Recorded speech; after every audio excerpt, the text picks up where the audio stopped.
Picture this. You're sitting in the Colosseum in 107 AD, pressed between sweating bodies in the summer heat, when the sand below turns muddy with blood. But it's not the blood that makes your stomach turn. It's the laughter.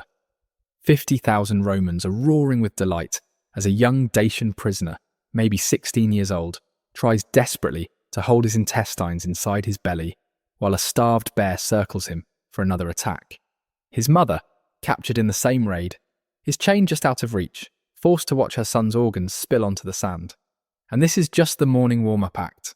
What you're about to witness over the next 12 hours will redefine your understanding of human cruelty, because the Romans didn't just kill in their arenas.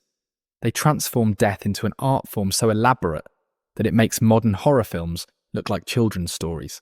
Before we descend into this meticulously documented abyss of human depravity, if you're fascinated by how civilized societies can normalize the unthinkable and transform mass murder into mass entertainment, consider hitting that like button and subscribing for more content that exposes the darkest corners of human history. And please share in the comments where you're watching from. It's sobering to think we're exploring these ancient horrors together, from locations that once might have been part of the Roman Empire itself, sitting where our ancestors might have cheered for blood. What you're about to hear aren't Hollywood exaggerations or sensationalized myths. These are documented historical accounts of how the most advanced civilization of its time created an industry of death that operated with the efficiency of a modern corporation and the creativity of a sadistic artist. The Roman arena wasn't just a place of execution, it was a factory that processed human suffering into political power, social control, and most disturbingly, genuine entertainment that citizens planned their weeks around. Let's start with a number that defies comprehension. Historians estimate that over the 400 years of gladiatorial games, approximately 400,000 people died in Roman arenas. That's 1,000 deaths per year, every year, for 4 centuries. But raw statistics don't capture the reality. Each of those 400,000 deaths was choreographed, staged, and presented with the same attention to detail that modern directors bring to blockbuster films. The Romans didn't just want death. They wanted narrative, drama, suffering that told a story. The morning executions, what the Romans called the lunchtime entertainments, were where pure sadism masked as justice. These weren't quick deaths. Criminals sentenced to damnatio ad bestias, condemnation to the beasts, were sent into the arena naked, unarmed, and often already tortured to the point of collapse. But here's where Roman creativity turned execution into spectacle. They didn't just release animals randomly, they scripted encounters based on the criminal's crime. A thief might have his hands coated in blood and tied behind his back before releasing dogs trained to go for extremities. An arsonist would be dressed in a tunic, soaked in pitch and set ablaze while trying to escape lions. The crowd would roar approval at the poetic justice. The infrastructure supporting this death machine was staggering. Beneath the Colosseum lay a network of tunnels, chambers, and mechanical lifts that would impress modern stage designers. But instead of storing props, these chambers held starving animals, condemned prisoners, and gladiators waiting their turn to die. The Romans had perfected a system of trapdoors and elevators that could make tigers appear from nowhere, transform the arena floor into a lake, or suddenly reveal a forest of crucifixes bearing still living victims. The element of surprise wasn't for dramatic effect. It was to ensure victims couldn't mentally prepare for their fate. Consider the Naumachia, the naval battles staged in flooded arenas. Claudius once staged a battle involving 19,000 condemned prisoners forced to fight to the death on ships in a lake. But drowning or being killed by an enemy's sword were merciful endings. Those who tried to swim to shore were pushed back by Praetorian guards with spears. The wounded who fell into the water were left to choose between drowning or being eaten by crocodiles specifically imported for the event. The battle lasted all day, and by sunset the lake was so thick with blood and bodies that the ships could barely maneuver. But perhaps the most psychologically twisted aspect was how the Romans incorporated mythology and theatre into their killings.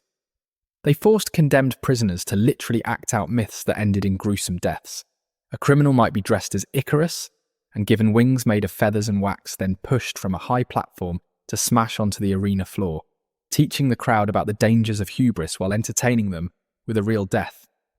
Another might play Orpheus, charming animals with music until the finale, when the beasts were starved enough to override their training and tear the performer apart. The role of the editor, the person funding and organising the games, reveals how systematised this brutality had become. These wealthy Romans would compete to provide the most spectacular deaths, the most exotic animals, the most creative executions. They kept detailed records of what generated the biggest crowd reactions. A successful show that pleased the mob could launch a political career. A boring one could end it. This created an arms race of atrocity, with each editor trying to outdo the last in creative carnage. The psychological manipulation of the crowd was masterful. The Romans understood that people who might be horrified by individual murder could cheer for mass death if properly primed. They started with criminals everyone could agree deserved death: murderers, traitors, Christians who refused to honour the gods. Then they gradually expanded the definition of who deserved arena death while making the executions more elaborate. By the height of the empire, crowds were cheering for spectacles that would have horrified their own grandparents. The transformation of religious persecution into theatrical entertainment reached its horrifying apex with the Christians. Nero's garden parties became legendary for their cruelty. Christians covered in pitch and set ablaze to serve as human torches, illuminating nighttime festivities where guests dined and mingled while surrounded by the screaming, burning bodies of believers. But the arena spectacles went further. Christians were sewn into animal skins and thrown to dogs trained to see them as prey. Women were tied to mad bulls and dragged around the arena until their bodies were unrecognisable. Children, and the Romans had no minimum age for arena deaths, were sometimes dressed as cherubs with wings before being thrown from heights, mocking their belief in heavenly angels. The logistics of supplying victims for this industrial-scale slaughter created its own economy of horror.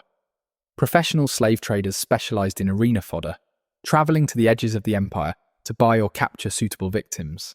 They looked for specific qualities: strong bodies that would last longer, attractive women who would generate crowd interest, families that could be tortured through each other. The price sheets that survive show humans categorised like livestock: Gallic warrior, prime condition, good for beast fighting. Or Syrian family, parents and 3 children, suitable for mythology reenactment. The commodification of human suffering had become so normalised that these traders advertised openly in Roman markets. But it wasn't just criminals and slaves who fed the arena's appetite. The Romans developed a system of voluntary gladiators, free citizens who sold themselves to gladiator schools for money, debt relief, or sometimes just the twisted glory of arena fame. These men signed contracts that literally handed over their lives, agreeing to be burned, bound, beaten and killed by the sword. The psychological profile of someone who would sign such a contract reveals how the arena culture had warped Roman values. Death in the arena had become so glorified that men would choose it over poverty or obscurity. The medical attention given to gladiators, but denied to other arena victims, shows the perverse economics at play. Gladiator schools employed the best doctors in Rome, not from compassion, but because trained fighters were expensive investments. These doctors became experts at keeping men alive through injuries that should have been fatal, developing surgical techniques that wouldn't be rediscovered for centuries. But this medical knowledge was used to extend suffering, not relieve it. They knew exactly how to wound a man so he would remain conscious and mobile while bleeding to death over the course of an hour-long fight. The animal hunts, or venations, reveal another dimension of Roman excess. The scale of ecological destruction was staggering. Entire species were driven extinct to feed the arena's appetite. Elephants from Africa, tigers from India, bears from Germania, even polar bears from the far north were captured and transported thousands of miles to die for entertainment. The morning of Titus's games celebrating the Colosseum's opening saw 5,000 animals killed in a single day. But these weren't simple hunts. The Romans created elaborate staged environments: artificial forests, mountains, even lakes, where starved predators would be released among equally starved prey animals and condemned humans, creating a chaotic massacre that delighted the crowd. The role of women in the arena adds another layer of depravity to an already sickening picture. While female gladiators existed, they were often forced to fight nude, or in revealing costumes that turned combat into sexual spectacle. Pregnant women were sometimes executed in the arena, with special attention paid to their condition. The crowd would bet on whether the baby would survive the mother's death. Noble women who had committed adultery might be sentenced to public rape by specially trained animals, a punishment that combined execution with sexual humiliation in ways that drew the biggest crowds. The children's games, yes, the Romans had special arena events for children, showcase how deeply this culture of violence had penetrated society. Young boys would be given wooden swords and forced to fight captured enemy children in miniature gladiator matches. Those who showed reluctance were beaten until they complied. The winners were rewarded with treats and praise, conditioning them to associate violence with pleasure from the earliest age. Some of these child gladiators would graduate to adult games if they survived, creating fighters who had known nothing but arena life since before they could properly hold a sword. The technological innovations developed specifically for arena deaths would be impressive if they weren't so horrifying. The Romans invented collapsible platforms that would drop victims into pits of starved animals. They created mechanical devices that could tear a person apart in precise ways, ensuring maximum suffering before death. They developed chemical compounds that would make victims more flammable for fire-based executions, or cause their wounds to hurt more without killing them too quickly. The arena became a laboratory for perfecting human suffering. The psychological techniques used to break prisoners before their arena appearances were sophisticated beyond what we might expect from the ancient world. Victims would be kept in conditions carefully calculated to destroy hope without killing them. Enough food to survive, but not enough to maintain strength. Darkness broken by sudden blazing light. Random beatings alternated with unexpected small kindnesses that made the next beating worse. They would be forced to watch other prisoners die in the arena, knowing their turn was coming. Some were told their families had been killed, only to discover in the arena that their loved ones were alive and scheduled to die after them. The economic scale of the arena industry rivaled major modern corporations. Beyond the direct costs of facilities, animals, and victims, there were entire supply chains dedicated to death. Ships specially designed to transport wild animals, farms that raised beasts specifically for killing, training schools for arena workers who learned to choreograph mass death, merchants who sold special arena snacks. Yes, the Romans ate specific foods while watching people die. The program sellers who provided lists of the day's victims with their crimes and scheduled death methods. The arena had become not just entertainment, but a crucial economic engine that employed thousands and generated massive revenues. The crowd psychology that enabled these atrocities deserves special examination because it reveals how ordinary people become complicit in extraordinary evil. The Romans who cheered for death weren't inherently more cruel than modern humans. They were products of a system that had normalized horror through careful conditioning. New spectators often felt sick at their first games, but peer pressure and social expectations forced them to hide their disgust. Over time, repeated exposure dulled their natural empathy until they could eat honeyed dates while watching a person's entrails being pulled out by hooks. The arena created what psychologists now recognize as systematic desensitization on a massive scale. The betting systems that developed around arena deaths turned human suffering into a gambling economy. Romans would wager on everything: which condemned prisoner would die first, how many strikes it would take to decapitate someone, whether a disemboweled man could crawl to a certain mark before expiring. Bookmakers stationed throughout the amphitheatre would take bets even as deaths were occurring, adjusting odds based on how victims were performing. A prisoner showing unexpected courage might see his odds improve, encouraging spectators to bet on him lasting longer, which often meant the arena masters would ensure he suffered more to generate betting excitement.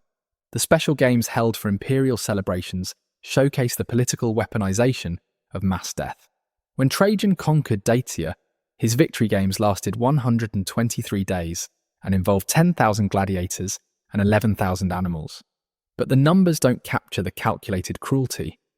Dacian prisoners of war were forced to reenact their own defeat, playing themselves in staged battles where the outcome was predetermined. They would always lose and die. Children of Dacian nobles were dressed as their fathers and killed in the same ways their parents had died in battle. The message was clear. Oppose Rome, and your entire bloodline will become entertainment. The emergence of celebrity gladiators created a perverse fame culture around death. Successful fighters became household names, with fans who would follow their careers, buy their sweat in vials as aphrodisiacs, and mob them in the streets. But this fame came with a price. Celebrity gladiators were expected to die spectacularly when their time came. A famous gladiator who tried to survive too long would face crowd hostility. The arena masters would arrange increasingly impossible matches until the inevitable spectacular death occurred. These men lived knowing that their fame was building toward their own orchestrated murder. The private games held by wealthy Romans in their villas reveal how deeply arena culture had infected society. Rich citizens would stage miniature death matches at dinner parties, forcing household slaves to fight for guests' amusement. Some built private amphitheatres on their estates, where they could indulge specific tastes, too extreme even for public arenas. Archaeological evidence shows specialised torture chambers in elite homes designed to replicate arena punishments. The brutality had become so fashionable that hosts competed to provide the most shocking entertainment at their gatherings. The international impact of Roman arena culture spread like a virus throughout the empire. Conquered peoples were forced to build their own amphitheatres and stage games to prove their loyalty to Rome. Local traditions of justice and punishment were replaced with Roman-style spectacles. Celtic druids were forced to oversee games that violated their religious beliefs. Jewish prisoners were made to fight on the Sabbath. The psychological colonization was complete when conquered peoples began voluntarily staging games to curry favour with Rome, turning their own citizens into arena fodder. The medical experiments conducted on arena victims provided Roman physicians with unparalleled knowledge of human anatomy, gained through unconscionable means. Doctors would be stationed arena-side to observe exactly how different wounds affected the body, timing how long various injuries took to prove fatal.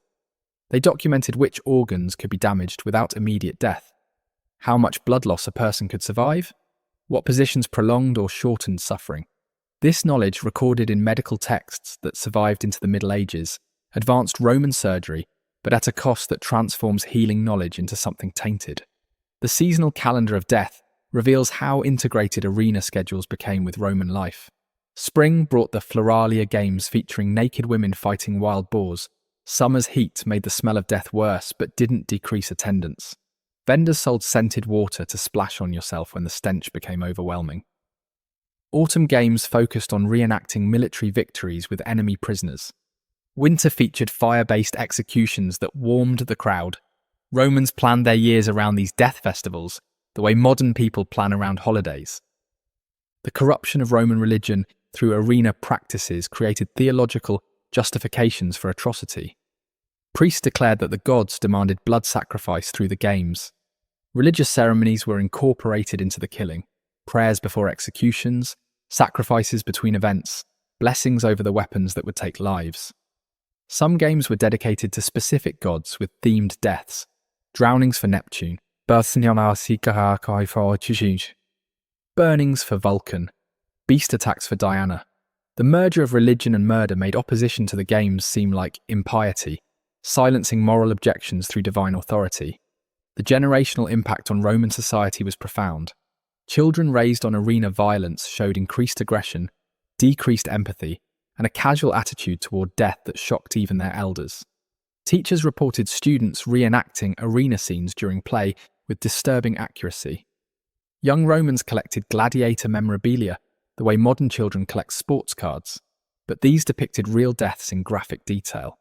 The normalization of extreme violence in entertainment created a society where brutality became boring and only greater extremes could satisfy. The architectural evolution of arenas to maximize suffering reveals Roman engineering genius perverted into an instrument of torture. The Colosseum's hypogeum, the underground complex beneath the arena floor, contained 32 animal pens, 80 vertical shafts for lifting cages, and a system of counterweights and pulleys that could transform the killing floor in minutes. But these mechanisms weren't just for efficiency. They were designed to create terror through uncertainty. Victims never knew which section of floor might suddenly drop away, which wall might release a panther, which peaceful scene might instantly become a death trap. Engineers competed to design ever more elaborate surprise mechanisms. floors that tilted to dump victims into spike pits, walls that rotated to reveal new threats, ceilings that could rain down poisonous snakes. The procurement and training of exotic animals became a science of manufactured horror. Roman beastmasters didn't just starve animals to make them aggressive, they conditioned them to associate human flesh with food through systematic training. Bears were fed human body parts from infancy until they preferred human meat. Lions were taught to go for specific body parts by rewarding them when they attacked practice dummies in certain ways. Some animals were trained to kill slowly, taught through reward systems to maim rather than deliver quick death blows. The training manuals that survived describe techniques for making naturally peaceful animals into calculated killers, perverting their instincts into instruments of entertainment. The arena's impact on Roman sexuality reveals perhaps the most disturbing psychological damage. Public executions became eroticized, with vendors selling pornographic artwork depicting arena deaths. Prostitutes dressed as gladiators, or victims to cater to arena-inspired fetishes. Some elite Romans paid enormous sums to have sex in the arena itself, after hours, on sand still stained with blood. The conjunction of violence and sexuality created paraphilias that Roman writers documented with troubling matter-of-factness. Men who could only achieve arousal while watching deaths. Women who hired gladiators to reenact arena kills during intimate encounters. The arena had corrupted not just public entertainment, but private desire. The systematic destruction of enemy cultures through arena spectacles went beyond killing their people. Romans would force conquered priests to perform their own sacred rituals incorrectly before execution, ensuring that they died believing they had damned themselves. Sacred objects would be defiled in specific ways designed to cause maximum spiritual anguish. A Celtic druid might be forced to burn his own sacred grove before being burned himself. A Germanic priestess would be made to curse her own gods before being thrown to wolves. The Romans understood that killing the body was temporary, but destroying someone's connection to their beliefs and culture was eternal annihilation. The development of educational executions for children represents a nadir of Roman moral collapse. Special morning shows were arranged for young Romans where executions were presented as moral lessons. Children would watch criminals die while teachers explained what sins had led to their fate. These weren't quick deaths. They were drawn out with pauses for instruction. A thief's hands would be cut off while children recited lessons about property rights. An adulteress would be violated by beasts while young girls were taught about chastity. The pedagogical use of torture created a generation that associated learning with witnessing suffering. The underground economy of arena souvenirs traded in human remains with disturbing casualness. Gladiator blood was sold in vials as medicine or aphrodisiacs. Pieces of famous gladiators' bodies were preserved and sold. A finger bone of a celebrated fighter might cost a year's wages. Some wealthy Romans commissioned furniture made from arena victims' bones, or had their homes decorated with preserved heads. The commodification of corpses reached such extremes that specific body parts had standardized prices. The arena had created a market where human beings were worth more dead and dismembered than alive. The musical accompaniment to slaughter deserves special mention. The Romans didn't watch death in silence. They orchestrated it with carefully composed soundtracks. Musicians would play specific tunes for different types of death, creating audio cues that told the crowd what to expect. Trumpets for military executions, flutes for mythological reenactments, drums that increased tempo as victims weakened. Some composers specialized in arena music, creating scores that enhanced the drama of death. The synchronization of music with murder transformed killing into performance art, where every scream became part of a larger composition. The diplomatic use of arena games as tools of international relations created a perverse protocol of shared atrocity. When foreign dignitaries visited Rome, special games would be arranged featuring prisoners from their enemies' lands. A Parthian ambassador might be treated to watching captured Armenians die. Treaty negotiations might include provisions for prisoner exchanges, specifically for arena use. Some client kings proved their loyalty by sending their own subjects to die in Roman arenas. The games became a language of diplomacy written in blood, where alliance strength was measured in bodies provided for entertainment. The fake mercy displays reveal the psychological sophistication of Roman crowd manipulation. Occasionally, a criminal or gladiator would be spared by popular acclaim. But these mercies were often crueler than death. A man might be spared from lions only to be sentenced to years of fighting in provincial arenas where conditions were worse. Women spared from execution might be condemned to serve in arena brothels. Children saved from death would be raised as future gladiators, knowing their reprieve was temporary. These false mercies let crowds feel magnanimous while actually prolonging suffering, creating hope that made eventual death more devastating. The documentation systems for tracking arena deaths evolved into a bureaucracy of atrocity. Clerks maintained detailed records, not just of who died, but how they died, how long it took, what reactions they showed, which deaths pleased crowds most. These records were studied to optimize future games. Statistical analysis of death methods, victim demographics, and crowd responses created a primitive data science of suffering. Archive discoveries show spreadsheets tracking the entertainment value of different torture methods with the same methodical approach modern businesses use for market research. The Romans had quantified cruelty into mathematical formulas for maximum audience engagement. The pharmaceutical innovations designed specifically for arena torture represent a forgotten chapter in the history of human experimentation. Roman chemists developed drugs that would keep victims conscious longer, preventing the mercy of fainting from pain or blood loss. They created compounds that heightened sensitivity to pain, making every wound excruciating beyond natural limits. Some potions caused hallucinations that made victims see their tormentors as demons or loved ones, adding psychological torture to physical agony. The recipe books that survive in fragments show systematic testing on slaves to perfect dosages. Too much and victims died too quickly, too little and the effects weren't noticeable to crowds demanding ever more extreme reactions. The generational trauma inflicted on families forced to participate in arena games created hereditary suffering that lasted centuries. Children of gladiators were often forced to follow their father's profession, born into a system they couldn't escape. But worse were the family execution events, where multiple generations died together in choreographed sequences.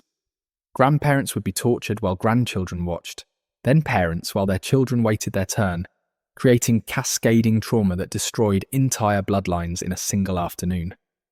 Some families were kept alive for years, brought out periodically to have another member killed while the rest watched, maintaining a stable of suffering that could be tapped for special occasions. The sexual slavery systems connected to the arenas operated on an industrial scale that historians have only recently begun to document. Female gladiators who survived their matches were often forced into arena brothels where customers paid extra to have sex with women who had killed. Male gladiators were rented out to wealthy women and men who fetishized their violence. Children trained for the arena were systematically abused by trainers who claimed sexual access was part of conditioning. The intersection of violence and sexuality created a rape culture that extended far beyond the arena walls, normalizing sexual violence as just another form of entertainment. The modification of human bodies for arena spectacle pushed surgical alteration to extremes. Some prisoners had their tendons cut to create specific movement patterns that amused crowds, a lurching gait that looked comical until you realized it was engineered disability. Others had bones deliberately broken and allowed to heal wrong, creating deformities that marked them for specific types of staged deaths. Women might have their breasts removed or men their genitals, not as punishment but to fit certain mythological roles. The surgeons who performed these operations left records discussing technical challenges with the same clinical detachment as modern medical journals. The weather manipulation technologies developed for arena events seem impossible until you examine the archaeological evidence. Romans created artificial rain systems to flood arenas for naval battles, but they also used them to increase suffering, releasing freezing water on naked prisoners in winter or creating mud that made escape from animals impossible. They developed methods for heating sand to burning temperatures, forcing barefoot victims to dance in agony.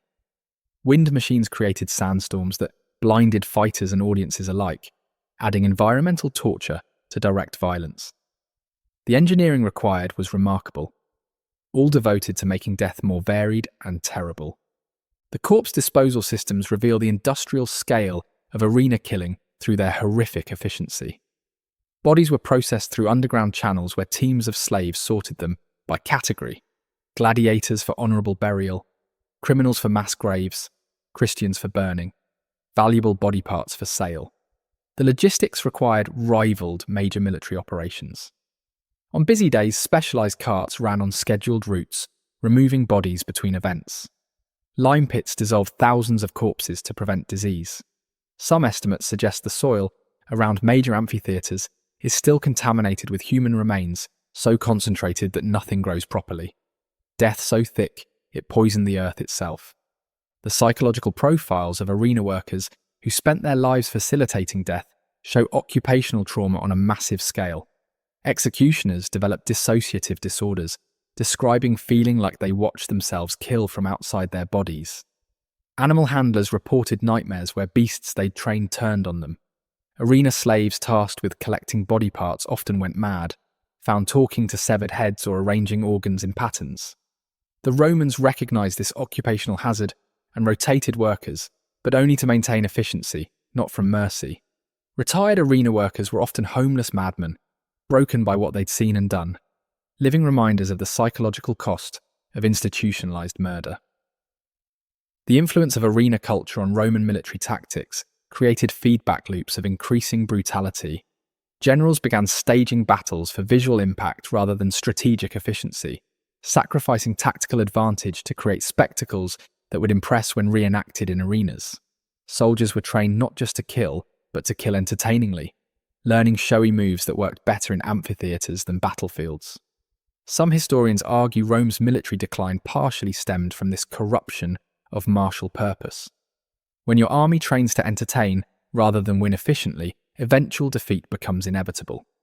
The economic bubble created by arena addiction eventually contributed to Rome's financial collapse.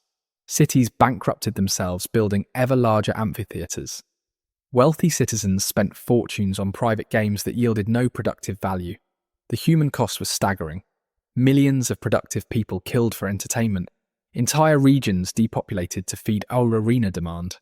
Economists estimate the resources spent on death entertainment could have funded infrastructure, education, or defensive improvements that might have prevented Rome's fall.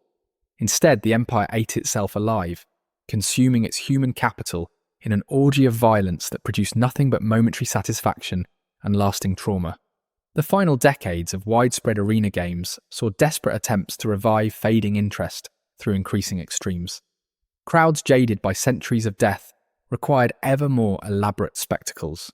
Mass crucifixions where hundreds died simultaneously.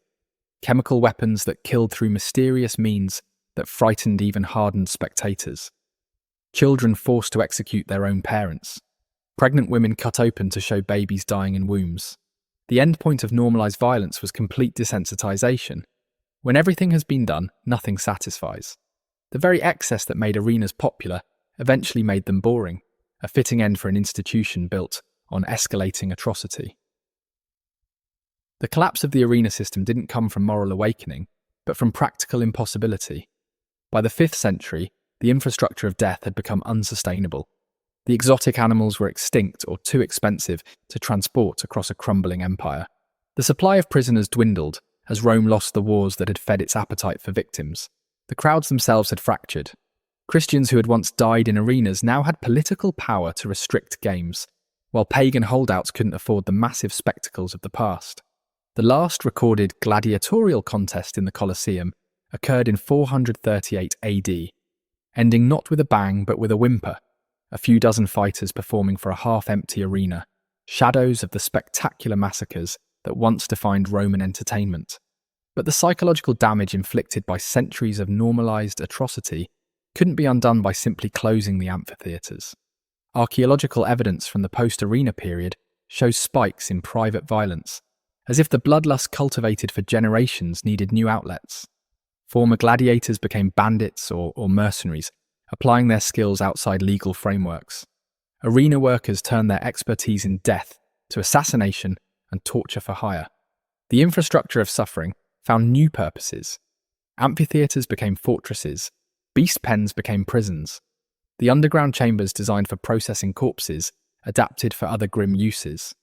The physical architecture of death outlasted its original purpose, standing as monuments to humanity's capacity for organised evil. The medical knowledge gained through arena atrocities created an ethical poison that tainted Roman medicine for generations.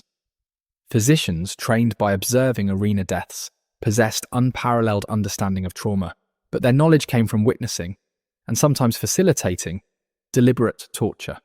Medical texts from the period read like torture manuals disguised as healing guides. How to repair a specific wound implies knowledge of how to inflict it. Understanding of pain management came from observing pain deliberately maximized. The arena had created a medical tradition where healing and harming were inextricably linked, where doctors were as likely to be torturers as healers. The diaspora of arena culture throughout the former empire left lasting scars on European civilization. While large-scale gladiatorial games ended, the appetite for blood sports mutated into new forms: bear baiting, public executions as entertainment, witch trials that became community spectacles, all carried DNA from the arena tradition. The idea that suffering could be entertainment, that death could be sport, that justice required performance. These concepts polluted European culture for centuries. Some historians trace a direct line from Roman amphitheatres to medieval torture chambers to early modern public executions, a continuous thread of performed cruelty. The lost voices of arena victims represent one of history's great silences. We have detailed records from those who watched, who organised, who profited from the games.